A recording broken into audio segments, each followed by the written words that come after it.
കാലിക്കറ്റ് യൂണിവേഴ്സിറ്റിയുടെ second semester FIUGP ability enhancement course ഇംഗ്ലീഷിലെ പാഠഭാഗങ്ങൾ ചർച്ച ചെയ്യുന്നതാണ്.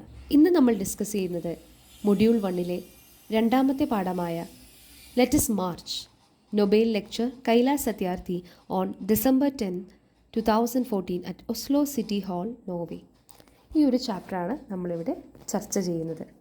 കൈലാസ് സത്യാർത്ഥിയെ പറ്റി പറയുകയാണെങ്കിൽ അദ്ദേഹം ഒരു ഇന്ത്യക്കാരനാണ്. അദ്ദേഹം 2014 നൊബേൽ പീസ് പ്രൈസ് ലഭിച്ച ഒരു വ്യക്തിയാണ്. സമാധാനത്തിനുള്ള നൊബേൽ പുരസ്കാര ജേതാവാണ് അദ്ദേഹം. അദ്ദേഹത്തിൻ്റെ കൂടെ അന്ന് ഈ ഒരു സമ്മാനം വാങ്ങിയത് 2 പേര് കൂടിയിട്ടാണ്. ഒന്ന് കൈലാസ് സത്യാർത്ഥിയും മറ്റൊന്ന് മലാല യൂസഫ്സായും. 2014 ഈ ഒരു സമ്മാനം അവർക്ക് ലഭിച്ചത്. കൈലാസ് സത്യാർത്ഥിയെ പറ്റിയിട്ടുള്ള നമ്മുടെ ടെക്സ്റ്റിൽ കൊടുത്ത ഇൻട്രൊഡക്ഷൻ ഇങ്ങനെയാണ്. അദ്ദേഹം മധ്യപ്രദേശിൽ ജനിച്ചു വളർന്ന ഒരാളാണ്. അദ്ദേഹം വളരെ ഉയർന്ന ജാതിയിൽപ്പെട്ട ഒരാളായിരുന്നു. അദ്ദേഹത്തിൻ്റെ പേരിൽ തന്നെ ശർമ്മ എന്നായിരുന്നു അദ്ദേഹത്തിൻ്റെ പേര് പണ്ട്, കൈലാഷ് ശർമ്മ. അപ്പോൾ ശർമ്മ എന്നുള്ള പേര് അദ്ദേഹത്തിൻ്റെ ജാതിയോട് വളരെയധികം അടുത്ത് നിൽക്കുന്ന ഒരു പേരായിരുന്നു. അപ്പോൾ അദ്ദേഹത്തിൻ്റെ പേരിൽ ഒരു ജാതി കാണിക്കാൻ അദ്ദേഹം ആഗ്രഹിച്ചിരുന്നില്ല. ഇപ്പോൾ ചില കേരളത്തിലെ ചില നായർ സമുദായത്തിലൊക്കെ പെടുന്ന ആളുകളുടെ പേരിൽ അവരുടെ പേരിൻ്റെ കൂടെ നായർ എന്നുണ്ടാവും. അപ്പോൾ ഇവിടെ അദ്ദേഹത്തിന് ശർമ്മ എന്നായിരുന്നു. പക്ഷേ ആ ഒരു ശർമ്മ എന്നുള്ള പേർക്ക് അദ്ദേഹത്തിന് താല്പര്യമുണ്ടായിരുന്നില്ല. അങ്ങനെ അദ്ദേഹം അത് സത്യാർത്ഥി എന്നുള്ളൊരു പേരാക്കി മാറ്റി എന്ന് പറയുന്നുണ്ട്. സത്യാർത്ഥി എന്ന് വെച്ച് കഴിഞ്ഞാൽ സത്യത്തെ കാക്കുന്നത്, someone who seeks truth. Satyarthi അറിയാലോ, സത്യം എന്ന് വെച്ചാൽ ട്രൂത്ത് എന്നാണ് അർത്ഥം. അപ്പോൾ അദ്ദേഹത്തിൻ്റെ പേരിൽ അങ്ങനൊരു മാറ്റം വന്നു എന്ന് പറയുന്നുണ്ട്. പിന്നീട് അദ്ദേഹം എന്തിനാണ് അദ്ദേഹത്തിന് നൊബേൽ സമ്മാനം ലഭിച്ചത്? For their struggle against the suppression of children and young people and for the right of all children to education. നമ്മുടെ ഇന്ത്യയിലും നമ്മുടെ ലോകത്തൊട്ടാകെ ഒരുപാട് കുട്ടികൾ വളരെയധികം ബുദ്ധിമുട്ടി ജീവിക്കുന്നവരുണ്ട്. ഒരു നേരത്തെ ആഹാരത്തിന് പോലും വകയില്ലാതെ, വിദ്യാഭ്യാസമില്ലാതെ വളരെ മോശപ്പെട്ട സാഹചര്യങ്ങളിലൂടെ കടന്നു പോകുന്ന ഒരുപാട് കുട്ടികളെ നിങ്ങൾക്കെല്ലാവരും അറിയായിരിക്കും. നമ്മുടെ ന്യൂസുകളിലും പേപ്പറുകളിലും ഒക്കെ നമ്മൾ കാണുന്നതാണ്. ചില കുട്ടികളെ തട്ടിക്കൊണ്ടുപോയി ദുരുപയോഗം ചെയ്യുന്നതെല്ലാം നമ്മൾ കാണുന്നുണ്ട്. ഇത്തരം കുട്ടികൾക്ക് വേണ്ടി, അവരുടെ റൈറ്റ്സിന് വേണ്ടി, അവരുടെ ഉന്നമനത്തിന് വേണ്ടി പ്രവർത്തിക്കുന്ന ഒരു വ്യക്തിയാണ് നമ്മുടെ കൈലാസ് സത്യാർത്ഥി.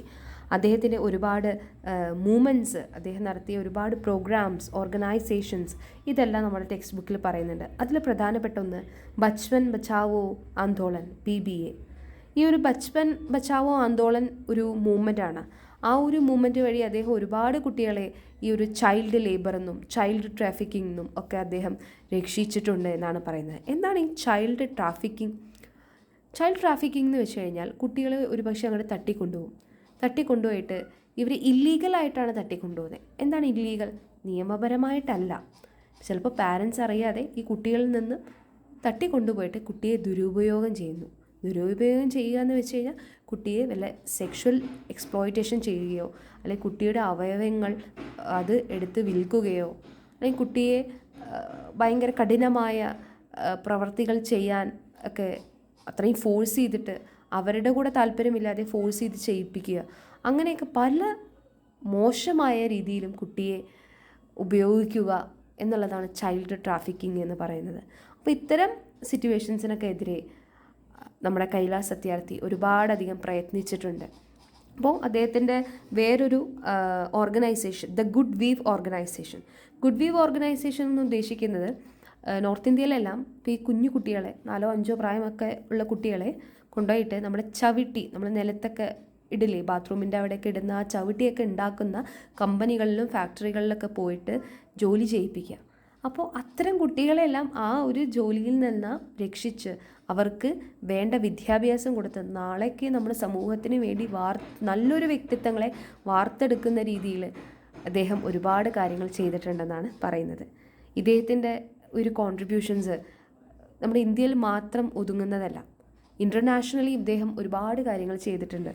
ഇവിടെ പറയുന്നുണ്ട് child labour prohibition and regulation amendment act 2016. അതുമാത്രമല്ല അദ്ദേഹം കുറേ കൺട്രീസ് ഒരുമിച്ച് ഒരു ഗ്ലോബൽ മാർച്ച്, ഈ ഒരു ചൈൽഡ് ലേബറിനെതിരെ ഈ ഒരു ഗ്ലോബൽ മാർച്ച് അദ്ദേഹം നടത്തിയിട്ടുണ്ട്. ആ ഒരു ഗ്ലോബൽ മാർച്ച് നമ്മുടെ യുണൈറ്റഡ് നേഷൻസിൻ്റെ ഇൻ്റർനാഷണൽ ലേബർ ഓർഗനൈസേഷൻ്റെ ഒരു കൺവെൻഷൻ 182 എന്ന് പറയുന്ന ഒരു അഗ്രിമെൻറ്റിലേക്ക് അടക്കം എത്തിച്ചു എന്നാണ് പറയുന്നത്. Kailash Satyarthi led a world wide movement called global march against child labour, which brought together people from many countries to raise awareness about child labor. This collective effort caught the attention of International Labour Organization. As a result, they have introduced and adopted Convention 182, an agreement aimed at ending the worst forms of child labor. അതായത് ഇദ്ദേഹത്തിൻ്റെ ഈ ഒരു വളരെ കളക്റ്റീവായിട്ടുള്ളൊരു effort, ഇദ്ദേഹത്തിൻ്റെ ഈ ഒരു effort കാരണം കൊണ്ട് നമ്മുടെ യുണൈറ്റഡ് നേഷൻസിലെ ഇൻ്റർനാഷണൽ ലേബർ ഓർഗനൈസേഷൻ അടക്കം ഈ ചൈൽഡ് ലേബറിനെതിരെ ഒരു അഗ്രിമെൻറ്റ് കൊണ്ടുവന്നു എന്നാണ് പറയുന്നത്. പിന്നെ അത് മാത്രമല്ല, നമ്മുടെ ഈ വ്യക്തി ഗാന്ധിയൻ പ്രിൻസിപ്പിൾസിൽ ഒരുപാട് വിശ്വസിക്കുന്ന ഒരാളാണ്. എന്താ ഗാന്ധിയൻ പ്രിൻസിപ്പിൾസ് എന്ന് വെച്ച് കഴിഞ്ഞാൽ, നിങ്ങൾക്ക് എല്ലാവർക്കും അറിയാം, നമ്മുടെ ഇന്ത്യ മഹാരാജ്യത്തിൻ്റെ പിതാവ് ഗാന്ധിജിയാണ്. അദ്ദേഹം ഒരിക്കലും യുദ്ധങ്ങളിലോ വയലൻസ് രീതിയിലൊന്നും അദ്ദേഹത്തിന് യാതൊന്നും താല്പര്യമില്ലായിരുന്നു. അദ്ദേഹം അദ്ദേഹം പ്രൊമോട്ട് ചെയ്തിരുന്നത് non violence and piece. Violence പാടില്ല, എപ്പോഴും സമാധാനപരമായിട്ടുള്ള കാര്യങ്ങളെ നമ്മുടെ ഇതിൽ നടക്കാൻ പാടുള്ളൂ എന്നാണ്. അപ്പോൾ ആ ഒരു പ്രിൻസിപ്പിളാണ് നമ്മുടെ കൈലാസ് സത്യാർത്ഥിയും ഫോളോ ചെയ്യുന്നത്. പിന്നെ കൈലാസ് സത്യാർത്ഥി ഏറ്റവും വിചാരിക്കുന്നത് education is essential for freeing children from exploitation. പല കുട്ടികൾക്കും വിദ്യാഭ്യാസം ലഭിക്കുന്നില്ല. അപ്പോൾ വിദ്യാഭ്യാസം എല്ലാ കുട്ടികൾക്കും എത്തിച്ചു കഴിഞ്ഞാൽ എല്ലാ കുട്ടികളുടെ ജീവിതം നന്നാവും എന്നാണ് അദ്ദേഹത്തിൻ്റെ ഒരു മോട്ടോ എന്ന് പറയുന്നത്. ഇനി നമുക്ക് നമ്മുടെ ആ ഒരു സ്പീച്ചിനെ പറ്റി ഒരു ചെറിയ ഇൻട്രൊഡക്ഷൻ കൊടുക്കാം.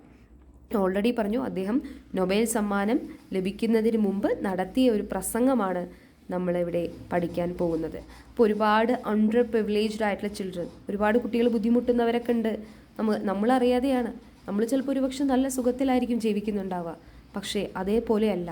ഭക്ഷണമില്ലാതെയും വിദ്യാഭ്യാസമില്ലാതെയും അച്ഛനമ്മമാരില്ലാതെയും വളരെ മോശപ്പെട്ട സാഹചര്യങ്ങളിൽ ജീവിക്കുന്ന കുട്ടികളെ നമുക്ക് കാണാം. ഒരുപക്ഷെ സ്ലേവറി, നിങ്ങൾക്കറിയാലോ സ്ലേവറി എന്താണെന്ന്. പിച്ചയ്ക്ക് നടക്കുന്ന, ചിലപ്പോൾ കുട്ടികളെ തട്ടിക്കൊണ്ടുപോയിട്ട് പിച്ചയ്ക്ക് വേണ്ടി നടത്തിയിട്ട് അതിൽ നിന്നും കാശ് സമ്പാദിക്കുന്ന ഒരുപാട് വമ്പൻ ടീമുകളുണ്ടെന്നാണ് നമ്മൾ ന്യൂസിലെല്ലാം നമ്മൾ കാണുന്നത്.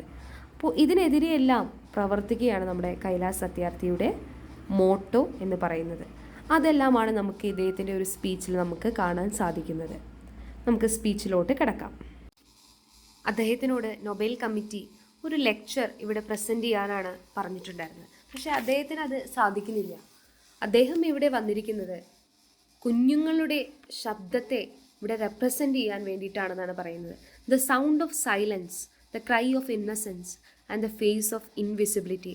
സൗണ്ട് ഓഫ് സൈലൻസ് എന്ന് പറയുന്നത് കുഞ്ഞുങ്ങൾ, children who are oppressed and unheard, ഒരുപാട് ദുരിതം അനുഭവിക്കുന്ന കുട്ടികൾ, അവരുടെ വേദനകളൊന്നും നമ്മൾ അറിയുന്നില്ല, അവരുടെ ബുദ്ധിമുട്ടുകൾ അറിയാതെ പോകുന്നു, ഇഗ്നോർഡ് ആവുന്നു. അതുപോലെ തന്നെ ദ ക്രൈ ഓഫ് ഇന്നസെൻസ്, ഈ കുഞ്ഞുങ്ങളുടെ സഫറിങ്, ബുദ്ധിമുട്ടുകൾ, ഇതെല്ലാം അദ്ദേഹം ഇവിടെ അദ്ദേഹത്തിൻ്റെ ശബ്ദത്തിലൂടെ അദ്ദേഹം ഇവിടെ രേഖപ്പെടുത്താൻ അദ്ദേഹം ആഗ്രഹിക്കുന്നു എന്നാണ് പറയുന്നത്. അദ്ദേഹം പറയുന്നു, I have kept an empty chair here as an reminder. അദ്ദേഹം ആ ഒരു പ്രസംഗം നടക്കുമ്പോൾ വേദിയിൽ അദ്ദേഹം ഒരു ചെയർ, ആരും ഇരിക്കാതെ ഒരു ചെയർ അദ്ദേഹം അവിടെ വെച്ചിട്ടുണ്ട്. അത് ആ കുട്ടികളുടെ ഓർമ്മയ്ക്ക് വേണ്ടിയിട്ടാണ് എന്നാണ് പറയുന്നത്. ഞാൻ ഇവിടെ വന്നിരിക്കുന്നത് കുട്ടികളുടെ ശബ്ദം രേഖപ്പെടുത്താനാണ്, കുട്ടികളുടെ ആഗ്രഹങ്ങൾ, അവരുടെ ആശകൾ എല്ലാം രേഖപ്പെടുത്താനാണ്. കാരണം അവരെല്ലാം എൻ്റെ കുട്ടികളാണ്.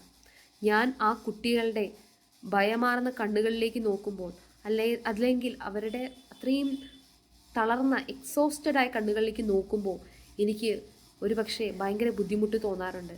അങ്ങനെ അത്തരം കുട്ടികളെ ഇവിടെ ഈ വേദിയിൽ മുമ്പിൽ ഞാൻ അവതരിപ്പിക്കാൻ ആഗ്രഹിക്കുന്നു. അങ്ങനെ അദ്ദേഹം ഒരു കഥകൾ പറയുന്നു. 20 കൊല്ലം മുമ്പ് ഹിമാലയത്തിൻ്റെ താഴ്വാരങ്ങളിൽ നിന്നും ഒരു വളരെ മെലിഞ്ഞ ഒരു കുട്ടി, ആ കുട്ടി ഒരു ചൈൽഡ് ലേബറർ, അതായത് വളരെ ചെറുപ്രായത്തിൽ തന്നെ ജോലികൾ ചെയ്യുന്ന ഒരു കുട്ടി അദ്ദേഹത്തിനോട് ചോദിക്കുകയാണ്, എന്തുകൊണ്ടാണ് ഈ ലോകം എനിക്ക് ഒരു ബുക്കോ അല്ലെങ്കിൽ കളിപ്പാട്ടമോ തരാതിരുന്നത്? അതിന് പകരം എനിക്കൊരു ഗണ്ണും ടൂളൊക്കെയാണല്ലോ എൻ്റെ ജീവിതത്തിൽ തന്നത്. അതായത് തോക്കും നമ്മൾ ടൂൾസൊക്കെയാണ് ആ കുട്ടിക്ക് കൊടുത്തത്. എനിക്കൊരു ബുക്കോ കളിക്കാൻ വല്ല കളിപ്പാട്ടോ ഒന്നും എനിക്ക് തന്നിട്ടില്ല എന്ന് ആ കുട്ടി അദ്ദേഹത്തിനോട് ചോദിക്കുകയുണ്ടായി. അതിനുശേഷം അദ്ദേഹം ഒരു സുഡാനീസ് ചൈൽഡ് സോൾജറിനെ കണ്ടു എന്ന് പറയുന്നു. ആ ഒരു കുട്ടി വളരെ ചെറുപ്രായത്തിൽ തന്നെ തട്ടിക്കൊണ്ടുപോയി ഒരു ആർമിയുടെ ഭാഗമാക്കുകയാണ്. ആ കുട്ടിയുടെ ആദ്യത്തെ ട്രെയിനിങ്ങിൽ തന്നെ ആ കുട്ടിയുടെ ഫ്രണ്ട്സിനെയും അതുപോലെ തന്നെ ഫാമിലിയെയും കൊല്ലാനായിരുന്നു ആ കുട്ടിയോട് പറഞ്ഞിരുന്നത്. അപ്പം അത്രയും വളരെ മോശപ്പെട്ട അവസ്ഥയിൽ ഞാൻ എന്ത് തെറ്റ് ചെയ്തു, ഇങ്ങനെ എൻ്റെ കുടുംബത്തെ കൊല്ലേണ്ട ഒരു അവസ്ഥ എനിക്ക് വന്നല്ലോ എന്ന് ആ കുട്ടി അദ്ദേഹത്തിനോട് ചോദിച്ചു. അതിനുശേഷം അദ്ദേഹം പറയുന്ന വേറൊരു സന്ദർഭം, ഒരു അമ്മ ഈ കൊളംബിയയിലെ തെരുവുകളിലെല്ലാം നടന്ന് റേപ്പ് ചെയ്യപ്പെടുകയും ട്രാഫിക് ചെയ്യപ്പെടുകയും എൻസ്ലേവ് ചെയ്യപ്പെടുകയൊക്കെ ചെയ്തിരുന്ന ആ ഒരു അമ്മ അദ്ദേഹത്തോട് പറയുകയുണ്ടായി, എനിക്കൊരിക്കലും ഒരു സ്വപ്നമുണ്ടായിരുന്നില്ല. I never had a dream. Can my child have a one? എൻ്റെ കുട്ടിക്ക് ഒരു സ്വപ്നം കൊടുക്കാൻ കഴിയുമോ? അങ്ങനെ ഒരു അമ്മ ചോദിച്ചു. അപ്പോൾ അദ്ദേഹത്തിൻ്റെ ജീവിതത്തിലുണ്ടായ അനുഭവങ്ങളാണ് പറയുന്നത്. നമുക്കെല്ലാവർക്കും അറിയാം, നമ്മുടെ എല്ലാ മതങ്ങളും, ക്രിസ്ത്യാനി ആണെങ്കിലും ഹിന്ദു അല്ലെങ്കിൽ മുസ്ലിം സമുദായം എന്തെന്നെ ആണെങ്കിലും, കുട്ടികൾ എന്ന് പറഞ്ഞു കഴിഞ്ഞാൽ അത് ഏറ്റവും നല്ല ഒരു ഡിവൈൻ ആയിട്ടുള്ള കാര്യം, അല്ലെങ്കിൽ അത്രയും ദൈവികമായിട്ടൊരു സംഭവമാണെന്നാണ് പറയുന്നത് അല്ലേ. All the great religions teach us to care for children. കുട്ടികളുണ്ടോ അവരെ നന്നായി വളർത്തുക എന്നാണ് എല്ലാ മതങ്ങളും പറയുന്നത്. അപ്പോൾ ഇവിടെ ജീസസ് പറയുന്നുണ്ട്, കുട്ടികൾ let the children come to me, do not hinder them, for the kingdom of God belongs to them. Holy Quran also says kill not your children because of poverty. നിങ്ങളുടെ കുട്ടികളെ ഒരിക്കലും കൊല്ലരുത്. ഫിനാൻഷ്യൽ സ്ട്രഗിൾസോ എന്താ ബുദ്ധിമുട്ടാണെങ്കിലും നിങ്ങളുടെ കുട്ടികളെ കൊല്ലരുത്. കുട്ടികൾ ജീവിക്കണം. കുട്ടികളെന്ന് പറയുന്നത് അത്രയും ദൈവികമായ ഒരു കാര്യമാണ്. കുട്ടികളെന്ന് വെച്ച് കഴിഞ്ഞാൽ ഓരോ റിലീജിയസ് ടീച്ചിങ്സിലും കുട്ടികൾക്കൊരു പ്രധാന സ്ഥാനമുണ്ട്. അപ്പോൾ നമ്മുടെ യേശുക്രിസ്തു അടക്കം പറയുന്നത് ആളുകളോട് കുഞ്ഞുങ്ങളെ വെൽക്കം ചെയ്യാനും അവരെ സംരക്ഷിക്കാനും, അല്ലാണ്ട് അവരെ ഉപദ്രവിക്കുകയല്ല വേണ്ടത്. അവരെ നല്ലവണ്ണം അവർക്ക് ജീവിക്കാൻ വേണ്ട ഫ്രീഡവും കാര്യങ്ങളെല്ലാം കൊടുക്കുവാനാണ് പറയുന്നത്. അപ്പോൾ ഇത്തരം റിലീജിയസ് ആയിട്ടുള്ള എല്ലാം അങ്ങനെ പറയുമ്പോൾ നമ്മൾ മനുഷ്യന്മാർ പലപ്പോഴും അത് ചെയ്യാറില്ല എന്നാണ് അദ്ദേഹം പറയുന്നത്. അപ്പോൾ ഒരു സെൻറ്റൻസ് ഉണ്ട്, വളരെ പ്രധാനപ്പെട്ട സെൻറ്റൻസാണ്. Friends, there is no greater violence than to deny the dreams of our children. അതായത് നമ്മൾ ചെയ്യേണ്ടത് കുട്ടികളുടെ ആ ആഗ്രഹങ്ങളെ സപ്പോർട്ട് ചെയ്യുക എന്നുള്ളതാണ്, അല്ലെങ്കിൽ ആ ആഗ്രഹങ്ങൾക്ക് ഇമ്പോർട്ടൻസ് കൊടുക്കുക എന്നുള്ളതാണ്. ആ ആഗ്രഹങ്ങളൊന്നും നടത്താതെ കുട്ടികളെ എങ്ങനെയോ ജീവിച്ചോട്ടെ, അല്ലെങ്കിൽ കുട്ടികളെ ബുദ്ധിമുട്ടിക്കുക, അതൊന്നും അല്ല നമുക്ക് വേണ്ടത്. Denying children's dream is denying opportunities to grow. കുട്ടികളുടെ ആ സ്വപ്നങ്ങളെ നമ്മൾ പൊക്കിക്കൊണ്ടുവരിക, അല്ലെങ്കിൽ അവരുടെ ജീവിതത്തിൽ തളർന്നു പോവുകയാണ് ചെയ്യുക. കുട്ടികൾക്ക് വേണ്ട ഓപ്പർച്യൂണിറ്റീസ് കൊടുക്കാതെ അതെല്ലാം വേണ്ട എന്ന് പറഞ്ഞ് ഡിനൈ ചെയ്യുമ്പോൾ കുട്ടികൾക്ക് വളരാനുള്ള അവസരം അവിടെ നഷ്ടപ്പെടുകയാണ്. അതാണ് റിയൽ വയലൻസ് എന്നാണ് അദ്ദേഹം പറയുന്നത്. പിന്നെ അദ്ദേഹം പറയുന്നുണ്ട്, അദ്ദേഹത്തിന് വിശ്വസിക്കാൻ പറ്റുന്നില്ല, ഇപ്പോൾ റിലീജിയസ് സ്ഥാപനങ്ങൾ, മതപരമായിട്ടുള്ള അമ്പലങ്ങളും പള്ളികളും എല്ലാം ഒരുപക്ഷെ കുട്ടികളുടെ ആഗ്രഹങ്ങളെ സപ്പോർട്ട് ചെയ്യുന്ന ഒന്നല്ല, അല്ലെങ്കിൽ കുട്ടികളെ സംരക്ഷിക്കുന്ന ഒന്നല്ലാതെയായി മാറുന്നു. അദ്ദേഹത്തിന് അത് വിശ്വസിക്കാൻ സാധിക്കുന്നില്ല. അദ്ദേഹം പറയുന്നത് ഈ സ്ഥലങ്ങളെല്ലാം കുട്ടികളെ സംരക്ഷിക്കുന്നത്, ലവ്, കെയർ, സപ്പോർട്ട്, അതിനെല്ലാം വേണ്ടി ഉപയോഗിക്കണം. എങ്കിൽ മാത്രമാണ് കുട്ടികളുടെ ഭാവിയെ നമുക്ക് വാർത്തെടുക്കാൻ സാധിക്കുള്ളൂ എന്നാണ് പറയുന്നത്. അദ്ദേഹം വീണ്ടും ഒരു കാര്യം പറയുന്നുണ്ട്, ഇപ്പോൾ നമ്മുടെ രാജ്യമെല്ലാം അല്ലെങ്കിൽ ലോകമെമ്പാടെ മിലിറ്ററിക്ക് വേണ്ടി അല്ലെങ്കിൽ നമ്മുടെ ആർമിക്ക് വേണ്ടി സ്പെൻഡ് ചെയ്യുന്ന ആ ഒരു പണം കൊണ്ട്, ഒരൊറ്റ ദിവസത്തെ ആ ഒരു പണം കൊണ്ട് എത്ര കുട്ടികളെ ക്ലാസ് റൂമുകളിൽ എത്തിക്കാം എന്ന് അദ്ദേഹം പറയുന്നുണ്ട്. പക്ഷെ പല ഗവൺമെൻറ്റും പല ഇൻസ്റ്റിറ്റ്യൂഷൻസും പല ലോസും ഇതിനൊന്നും ഒരു വില വയ്ക്കുന്നില്ല. അങ്ങനെ വില വയ്ക്കാതെ പോയി കഴിഞ്ഞാൽ ഈ ഒരു അവസ്ഥ വളരെ പരിതാപകരമാവുമെന്നാണ് അദ്ദേഹം പറയുന്നത്. അപ്പോൾ ഒരുപാട് ലോസ്, പോലീസ്, ജഡ്ജസ് ഇതൊന്നും കുട്ടികളെ സംരക്ഷിക്കുന്നതിന് വേണ്ടിയിട്ട് ഒരു തയ്യാറെടുപ്പ് നടത്തുന്നില്ല. പക്ഷേ നമ്മൾ ഇനി എന്ത് ചെയ്യണം? കുട്ടികളെ എല്ലാത്തിൽ നിന്നും my only aim in life is that every child is free to be a child. അതായത് ഇത്തരം ഷാക്കിൾസ് ഓഫ് സ്ലേവറിയിൽ നിന്ന്, അതായത് ഫ്രീഡം എന്ന് പറയുന്ന ഒരു ബേസിക് റൈറ്റാണ്. നമുക്ക് ആർക്കും ഒരാൾക്ക് ഫ്രീഡം കൊടുക്കാതിരിക്കാൻ പറ്റില്ല. അപ്പോൾ എല്ലാ കുഞ്ഞുങ്ങൾക്കും അവരുടെ ജീവിതത്തിൽ വളരെ ഹാപ്പി ആയിട്ടുള്ള ഒരു ഫ്രീ ആയിട്ടുള്ള ലൈഫ് നമ്മൾ എല്ലാവരും കൊടുക്കണം. അതിനുവേണ്ടി നമ്മൾ പ്രയത്നിക്കണം എന്നാണ് പറയുന്നത്. ഇവിടെ അദ്ദേഹം ഒരുപാട് free to grow and develop, to eat, sleep, see daylight, അങ്ങനെ ഒരുപാട് കാര്യം പറയണം. അങ്ങനെ ഒരു കുട്ടിക്ക് വേണ്ട ഫ്രീഡം കൊടുത്തേ പറ്റുള്ളൂ. The legal system should protect children from harm. The slavery and oppression should never stop children from living freely and happily. അപ്പോൾ ഒരു സ്ലേവറി ഒപ്രഷൻ ഒന്നും കുട്ടികളെ ബാധിക്കാൻ പാടില്ല. അവരവരുടെ അത്രയും സന്തോഷകരമായി ജീവിക്കണം. അപ്പോൾ അതിന് വേണ്ടതൊക്കെയാണ് അദ്ദേഹം ഇവിടെ പറഞ്ഞു പോകുന്നത്. തുടർന്ന് അദ്ദേഹം പറയുന്നുണ്ട്, അദ്ദേഹത്തിന് ഒരുപാട് കറേജസ് പീപ്പിളുമായിട്ട് ഇതേ ഓരോ എയിമുള്ള ഒരുപാട് ആളുകളായിട്ട് അദ്ദേഹത്തിന് ജോലി ചെയ്യാൻ പറ്റി. അദ്ദേഹം ഒരുപാട് കുട്ടികൾക്ക് വിദ്യാഭ്യാസം കൊടുത്തിരുന്നു. We have reduce the number of out of school children by half. ഒരുപാട് കുട്ടികൾക്ക് വിദ്യാഭ്യാസം കൊടുത്തു. ചൈൽഡ് ലേബറേഴ്സ് നമ്മുടെ ഇന്ത്യയിലുള്ള ഒരുപാട് കുട്ടികളെ അദ്ദേഹം കുറച്ചു. പിന്നെ കുട്ടികളിൽ മരണം കാണപ്പെടുന്നുണ്ടായിരുന്നു, ഭക്ഷണമൊന്നും കിട്ടാതെ മാൽന്യൂട്രീഷൻ സംഭവിച്ചു. അതായത് വേണ്ട വിറ്റാമിൻസും പോഷകാഹാരങ്ങളൊന്നും ലഭിക്കാതെ കുട്ടികൾ മരിക്കുന്ന കേസൊക്കെ നമ്മുടെ ഇന്ത്യയിലുണ്ട്. അപ്പോൾ അതിനൊക്കെ എതിരെ അങ്ങനെ ഒരുപാട് കുട്ടികളെ ഇദ്ദേഹം രക്ഷിച്ചു എന്ന് പറയുന്നത്. എന്നിരുന്നാലും ഇനിയും ഒരുപാട് ചാലഞ്ചസ് മുമ്പിലുണ്ട്. അപ്പം അതെല്ലാം തിരുത്തിക്കൊണ്ട് ഇനിയും കുട്ടികളുടെ ഉന്നമനത്തിന് വേണ്ടി പ്രവർത്തിക്കണം എന്നാണ് അദ്ദേഹം പറയുന്നത്. അദ്ദേഹത്തിൻ്റെ ഈ ഒരു ലെക്ചർ തുടങ്ങുന്നത് my dear children of the world എന്ന് പറഞ്ഞിട്ടാണ്. തുടർന്ന് ഈ ഒരു പരിപാടിയിൽ പങ്കെടുത്ത വിശിഷ്ട അതിഥികളെയെല്ലാം അദ്ദേഹം വെൽക്കം ചെയ്ത് അവരെ റെസ്പെക്റ്റ് ചെയ്തിട്ടാണ് അദ്ദേഹം തുടങ്ങുന്നത്. ഇവിടെ നോർവീജിയൻ നൊബേൽ കമ്മിറ്റി എന്ന് നമ്മൾ കാണുന്നുണ്ട്. ആ ഒരു നൊബേൽ കമ്മിറ്റിയാണ് ആർക്കാണ് നൊബേൽ പീസ് പ്രൈസ് കൊടുക്കേണ്ടത് എന്ന് തീരുമാനിക്കുന്നത്. അതൊരു ഗ്രൂപ്പ് ഓഫ് 5 പീപ്പിളാണ്. അവർ തീരുമാനിക്കും ആർക്ക് നൊബേൽ സമ്മാനം കൊടുക്കണമെന്ന്. നൊബേൽ പീസ് പ്രൈസ് കൊടുക്കുന്നത് അവരാണ്. അതുപോലെ മലാല യൂസഫ്സായിയെ അദ്ദേഹം പറയുന്നുണ്ട്. ടോം ഹാക്കിൻ, അതൊരു ഫോർമർ US സെനറ്ററാണ്, ഒരു പാർലമെൻറ്റേറിയൻ അംഗമാണ്, യുണൈറ്റഡ് സ്റ്റേറ്റ്സിലെ ഒരു പാർലമെൻറ്റേറിയൻ അംഗമാണ്. അപ്പോൾ അവരെല്ലാം ഒന്ന് പറഞ്ഞിട്ടാണ് അദ്ദേഹത്തിൻ്റെ ആ ഒരു ലെക്ചർ സ്റ്റാർട്ട് ചെയ്യുന്നത്. ആദ്യം അദ്ദേഹം പറയുന്നതെല്ലാം ഹിന്ദിയിലാണ്. ഹിന്ദി അറിയുന്നവർ ഈ വീഡിയോ കണ്ടാൽ നിങ്ങൾക്ക് മനസ്സിലാവും. ഇതിൻ്റെ ഒറിജിനൽ വീഡിയോ നൊബേൽ സമ്മാനത്തിൻ്റെ തന്നെ നൊബേൽ സമ്മാനങ്ങൾ കൊടുക്കുന്ന ഒരു സൈറ്റ് ഉണ്ട് അവർക്ക്. ആ സൈറ്റിൽ ഇവരുടെ വീഡിയോസ് എല്ലാം അവർ അപ്ലോഡ് ചെയ്തിട്ടുണ്ട്. ആ വീഡിയോസ് നമുക്ക് കാണാൻ പറ്റുന്നതാണ്. അദ്ദേഹത്തിൻ്റെ പ്രസംഗമെല്ലാം അവിടെ കിടക്കുന്നുണ്ട്. ആദ്യം തന്നെ ഒരു വേദത്തിലുള്ളൊരു മന്ത്രമാണ് അദ്ദേഹം ചൊല്ലുന്നത്. മന്ത്രം സംസ്കൃതത്തിലോ എന്തോ ആണ്, എനിക്ക് സംസ്കൃതം അറിയില്ല.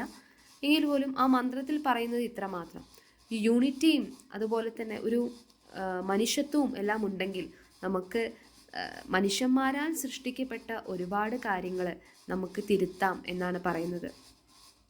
അതായത് നമ്മളിപ്പോൾ എന്തെങ്കിലുമൊക്കെ തെറ്റുകൾ മനുഷ്യന്മാർ ചെയ്തിട്ടുണ്ടാവും. അത്തരം തെറ്റുകളെല്ലാം നമുക്ക് മനുഷ്യന്മാർക്ക് തന്നെ വളരെ ഒത്തൊരുമയോടുകൂടെ അല്ലെങ്കിൽ ഒരു മനുഷ്യത്വത്തോടുകൂടെ തന്നെ നമുക്ക് ആ വലിയ മാൻമെയ്ഡ് പ്രോബ്ലംസ് എല്ലാം സോൾവ് ചെയ്യാൻ സാധിക്കും എന്നാണ് പറയുന്നത്. നമ്മുടെ ചുറ്റും ഒരുപാട് ആളുകൾ ജീവിക്കുന്നുണ്ട്. നമ്മുടെ ഇടത്തോട്ടോ വലത്തോട്ടോ മുമ്പിലോ ഫ്രണ്ടിലോ സൗത്തിലോ നോർത്തിലോ എവിടെയുള്ള എല്ലാവരും കൂടി ഒത്തൊരുമിച്ച് ഒരു യുണൈറ്റിലോ എല്ലാവരും എവ്രിവെയർ എല്ലാവരും കൂടി ഒത്തൊരുമിച്ച് നമ്മുടെ ലോകത്തിൽ നടക്കുന്ന പ്രശ്നങ്ങൾക്കെതിരെ പ്രവർത്തിക്കുക എന്നാണ് അദ്ദേഹം ആദ്യം പറയുന്നത്. അങ്ങനെ നമ്മളെല്ലാവരും മുന്നോട്ട് വരിക. പിന്നെ അതേപോലെ തന്നെ അദ്ദേഹത്തിൻ്റെ മരിച്ചുപോയ മാതാപിതാക്കളെയും ഇന്ത്യയെയും എർത്തിനെയും എല്ലാം സ്മരിച്ചുകൊണ്ടാണ് അദ്ദേഹം തുടങ്ങുന്നത്. അദ്ദേഹം പറയുന്നുണ്ട്, ഞാൻ ഒരുപാട് കുട്ടികളെ അവരെ എല്ലാവരെയും ഓരോ മോശപ്പെട്ട സാഹചര്യങ്ങളിൽ നിന്നും അദ്ദേഹം രക്ഷിച്ചിട്ടുണ്ട്. അങ്ങനെ ഓരോ കുട്ടിയെ രക്ഷിക്കുമ്പോഴും അദ്ദേഹത്തിന് അത്രമാത്രം സന്തോഷമാണ് തോന്നാറുള്ളത്. ആ സന്തോഷം ഒരു പക്ഷേ ഭയങ്കര ദൈവികമായിട്ടും അദ്ദേഹത്തിന് തോന്നാറുണ്ടെന്ന് പറയുന്നു. പിന്നെ അടുത്തത് അദ്ദേഹം പറയുന്നു, അദ്ദേഹത്തിൻ്റെ കൂടെ തന്നെ ഈ കുട്ടികളുടെ ഉന്നമനത്തിന് വേണ്ടി അല്ലെങ്കിൽ കുട്ടികളുടെ സംരക്ഷണത്തിന് വേണ്ടിയിട്ട് പ്രവർത്തിച്ച ഒരുപാട് ആളുകളുടെ പേര് അവിടെ പറയുന്നുണ്ട്. കാലു കുമാർ, ധൂംദാസ്, ആദർശ് കിഷോർ, ഇക്ബാൽ മസീഹ്. ഇതിൽ ആദ്യത്തെ 3 പേര് കാലു കുമാറിൻ്റെ കഥ പറയുകയാണെങ്കിൽ, കാലു കുമാർ നമ്മുടെ ബീഹാറിൽ ജനിച്ച ഒരു കുട്ടിയാണ്.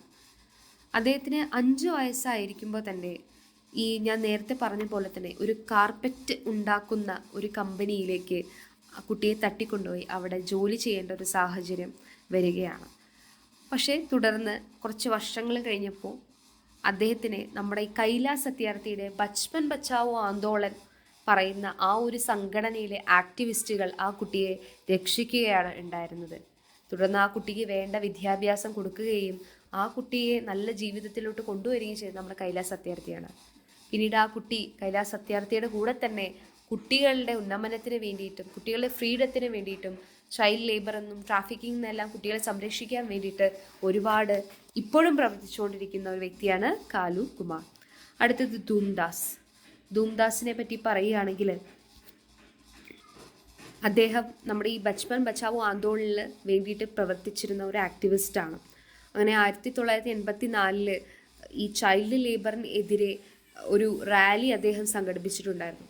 അങ്ങനെ ആ റാലി നടത്തിക്കൊണ്ടിരിക്കുമ്പോൾ ഒരു സ്റ്റോൺ ക്വാറിയിലായിരുന്നു. കല്ല് നമ്മൾ ക്വാറിയെല്ലാം ഉണ്ടല്ലോ, വലിയ കല്ലൊക്കെ ഡ്രിൽ ചെയ്യുന്ന ക്വാറിയിൽ ഒരുപാട് കുട്ടികളെ പണിയെടുപ്പിക്കുന്നുണ്ടായിരുന്നു. അപ്പോൾ അതിലെതിരെ ഇദ്ദേഹം ഒരു അറ്റാക്ക് നടത്തി. അങ്ങനെ അവിടെ കുട്ടികളെ പാടില്ല, അങ്ങനെ അവിടെ ജോലി ചെയ്യിപ്പിക്കാൻ പാടില്ല എന്നൊക്കെ പറഞ്ഞൊരു മാർച്ച് നടത്തിയപ്പോൾ അവിടെ ഉണ്ടായിരുന്ന ആളുകൾ എല്ലാവരും ആ ഒരു മോബ് ഇദ്ദേഹത്തെ എതിർത്ത് ഇദ്ദേഹത്തിനെ അടിച്ച് തമർത്തി ഇദ്ദേഹത്തെ കൊല്ലുകയാണ് ചെയ്യേണ്ടായത്. അപ്പോൾ his death marked A significant and tragic moment in the history, highlighting the dangers faced by the activists fighting against the entrenched systems of child exploitation. അപ്പോൾ അതായത് ചൈൽഡ് എക്സ്പ്ലോയിറ്റേഷൻസിനെല്ലാം എതിരെ പ്രവർത്തിച്ച ഒരു വ്യക്തിയായിരുന്നു ധൂംദാസ്. പക്ഷെ അദ്ദേഹത്തിനെ നാട്ടുകാരെല്ലാവരും ചേർന്ന് തല്ലിക്കൊന്നു എന്നാണ് പറയുന്നത്. അപ്പോൾ അതുപോലെ തന്നെയാണ് ആദർശ് കിഷോർ എന്ന് പറയുന്ന വ്യക്തി. ആദർശ് കിഷോറും BB അതായത് ബച്പൻ ആന്തോളൻ അതിന് വേണ്ടിയിട്ട് പ്രവർത്തിച്ചൊരു വ്യക്തിനെയാണ്. ഗേൾസിൻ്റെയും വുമൻ്റെയും എതിരെ സെക്ഷുവൽ എക്സ്പ്ലോയിറ്റേഷൻ നടത്തുന്നതിനൊക്കെ എതിരെ പ്രവർത്തിച്ചൊരു വ്യക്തിയാണ്. അദ്ദേഹവും ഇതുപോലെ കൊല്ലപ്പെടുകയാണ് ചെയ്തിരുന്നത്. അതാണ് ആ ഒരു 3 വ്യക്തിത്വങ്ങൾ ഈ നമ്മുടെ കൈലാസ് സത്യാർത്ഥിക്ക് അത്രമേലും പരിചയമുള്ളവരായിരുന്നു. അവരെ എല്ലാവരെയും അനുസ്മരിച്ചുകൊണ്ടാണ് അദ്ദേഹം ഈ ഒരു സ്പീച്ച് സ്റ്റാർട്ട് ചെയ്യുന്നത്. അതുകൂടാതെ ഇവിടെ ഇക്ബാൽ മസീഖ് എന്ന് പറയുന്ന ഒരു പയ്യനെ പറ്റിയിട്ടും ഇവിടെ പറയുന്നുണ്ട്. ആരാണ് ഇക്ബാൽ മസീഖ് എന്ന് വെച്ച് കഴിഞ്ഞാൽ വളരെ ചെറുപ്രായത്തിൽ തന്നെ ഒരു പാകിസ്ഥാനിയാണ്. വളരെ ചെറുപ്രായത്തിൽ തന്നെ അദ്ദേഹം സ്ലേവറിക്ക് അടിമപ്പെട്ട് അദ്ദേഹത്തെ ആരോ കച്ചവടം ചെയ്ത് ഏതോ ഒരു സ്ഥലത്ത് ജോലി ചെയ്ത് അങ്ങനെ അവസാനം അദ്ദേഹം ആ ഒരു സ്ലേവറിയിൽ നിന്ന് വിമുക്തനായി. പിന്നീട് വളരെ ചെറുപ്രായത്തിൽ തന്നെ 12-ാം വയസ്സിലൊക്കെ തന്നെ അദ്ദേഹം ഈ ചൈൽഡ് ലേബറിനെതിരെയും ചൈൽഡ് എക്സ്പ്ലോയിറ്റേഷൻസിനെതിരെയൊക്കെ ഒരുപാട് പ്രവർത്തിച്ചിട്ടുണ്ട്. അങ്ങനെ അവസാനം 12-ാം വയസ്സിലെന്തോ ആ കുട്ടിയെ കൊല്ലുകയാണ് ഉണ്ടായിട്ടുണ്ടായിരുന്നത്. അപ്പം അങ്ങനെ അത്രയും കുട്ടികൾക്ക് വേണ്ടി പ്രവർത്തിച്ച ഈ വ്യക്തിത്വങ്ങളെല്ലാം അനുസ്മരിച്ചുകൊണ്ട് അദ്ദേഹത്തിൻ്റെ പ്രസംഗം ആരംഭിക്കുകയാണ്. അപ്പോൾ I humbly accept this award on behalf of such martyrs, my fellow activists across the world and my countrymen. ഇതിനു വേണ്ടി പ്രവർത്തിച്ച ഒരുപാട് ആളുകളുണ്ടാവും ഈ ലോകത്ത്. അവർക്ക് എല്ലാവരെയും സ്മരിച്ചുകൊണ്ട് അദ്ദേഹത്തിൻ്റെ പ്രസംഗം തുടങ്ങുകയാണെന്നാണ് പറയുന്നത്. നമ്മുടെ ഇന്ത്യ എന്ന് പറയുന്നത് ബുദ്ധൻ്റെയും ഗുരു നാനാക്ക് അതുപോലെ തന്നെ മഹാത്മാഗാന്ധി ഇവരെല്ലാവരുടെയും നാടാണ്. ലോർഡ് ബുദ്ധ എന്ന് പറയുമ്പോൾ ലോർഡ് ബുദ്ധയുടെ പ്രിൻസിപ്പിൾസ് എന്ന് വെച്ചാൽ സമാധാനം, സ്നേഹം ഇവയൊക്കെയാണ്. അതുപോലെ ഗുരു നാനാക്കാണെങ്കിലും മഹാത്മാഗാന്ധി ആണെങ്കിലും എല്ലാം ഇത് തന്നെയാണ്. സമാധാനം, വിസ്ഡം, ഇക്വാലിറ്റി, എല്ലാവർക്കും ഒരുപോലെ. ഇതെല്ലാം ആയിരുന്നു ഈ പറഞ്ഞ വലിയ വലിയ മഹാന്മാരുടെ ഓരോ പ്രിൻസിപ്പിൾസ് എന്ന് പറയുന്നത്.